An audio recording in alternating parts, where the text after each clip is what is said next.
Kalau kita bicara kedaulatan kita tergadai, siapa yang menggadaikan? Presiden. Presiden siapa? Presiden Indonesia. Karena tidak bisa tergadai tanpa persetujuan presiden. Misalnya kalau kita bilang sekarang kasus Indonesian Morowali Industrial Park misalnya, sampai Safri Samsudin menyatakan tidak boleh ada negara dalam negara, tidak boleh ada republik dalam republik, dan turun dengan pasukan Latgab kayak gitu ya, tanpa menyertakan polisi. Maka problemnya adalah jelas bagaimana dulu Joko Widodo datang ke tempat itu. Saya memang tidak memasalahkan bandara, karena dalam kajian saya bandaranya tetap bandara domestik. Yang saya masalahkan justru dua hal di situ. Yang pertama soal seaportnya, pelabuhan lautnya.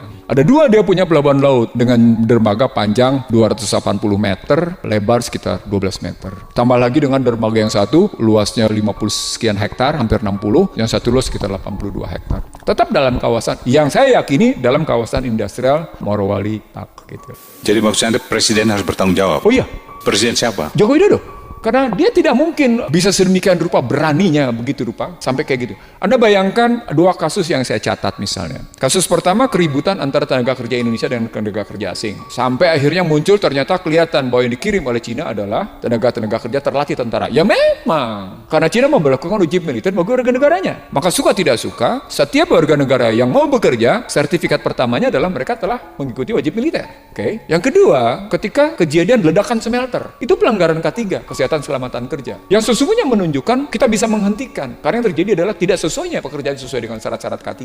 Nah, di sini menariknya. Dari sana bisa kita melihat, dia tetap bisa running well. Dia bisa tetap berjalan dengan baik. Padahal itu dalam kacamata saya, khusus untuk tenaga kerja, di mana saya dapatkan angka, tenaga kerja di Indonesia dibayar hanya 8 sampai dengan 9 juta, sementara tenaga kerja asing Cina dibayar 17-18 juta. Kalau mereka bilang ini dalam rangka mendorong kita ngebangun industri hilir gitu misalnya. Industri hilir, siapa yang menikmati industri hilir itu? Kepemilikannya siapa? Kalau kita bisa ekspor katakan 567 triliun, emang itu punya Indonesia? Enggak. Nah sementara kita tahu juga betapa banyak tambang-tambang ilegal yang digarap oleh Cina-Cina itu. Yang paspornya bukan paspor apa-apa, paspor pelancong. Yang diperlukan kemampuan, kemauan, wawasan, menempatkan Indonesia secara proporsional dalam kancah dunia yang disrupsi karena pertarungan Cina dengan Amerika yang dalam pandangan saya itu tidak jelas Indonesia ada di mana.